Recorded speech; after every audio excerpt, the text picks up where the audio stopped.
Growing up on the farm, I did have a long-legged beagle. It was fun. You could hear the old beagle on the rabbits and then bringing them right back around you. As rabbits will cycle.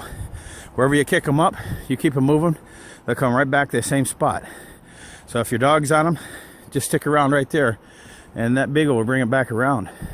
But here we're going to show you what to look for when you don't have dogs, and you can be just as successful and it can be just as fun. So when you're out rabbit hunting, I like to use a 410 over and under with the bottom barrel as my full choke. It gives me a second shot if I miss. The top barrel, of course, being close range. It's just fun. Less pellets going into the rabbit. If you don't have a dog, you need to look for the signs. Now this is an area here where you can see where the rabbit is hiding under it. So you want to check for brush like this, even brush piles, old junkyards, cars out here, stomp on them. Everything you want to look for is where they're feeding. And you can see here where the rabbits are feeding on these branches here. So you find an area like that, plus a lot of sign, and you're in the right area. Just stomp around, you'll kick them up. Now here we got a fresh kill of a rabbit on a coyote. So just missed him. Fresh blood, hair all over. Now here we're cutting through our field here. It's full of briars. These are blackberry bushes going into the woods here. We got a real nice trail here. Almost looks like a deer trail, but it's not. You can see the small tracks. These are rabbit tracks. So you know you have a rabbit in the area. You can see some of the sign of the rabbit here. So look for the thickest spots here. Look for the brush piles. Well, you can see a lot of sign where the brush pile here.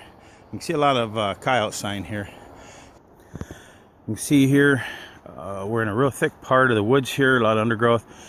You can see a lot of the tipped over trees thick here. The rabbits have really been working this area here. So there's one in the area.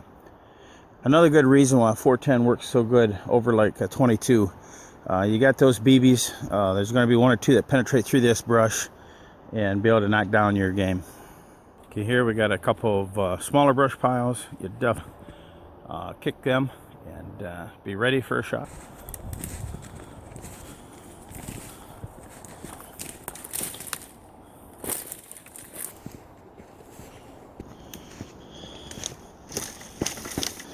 See here where our rabbit's been feeding.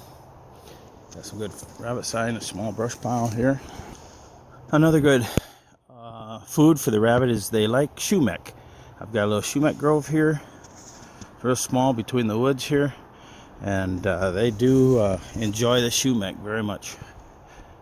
You can see how they've nibbled on this one all the way up.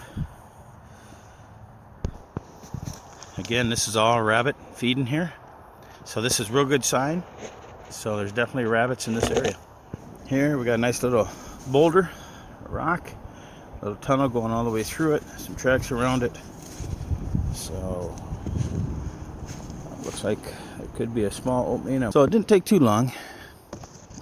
Kicking through this brush, came up and I started kicking this brush pile in here. He took off right in there.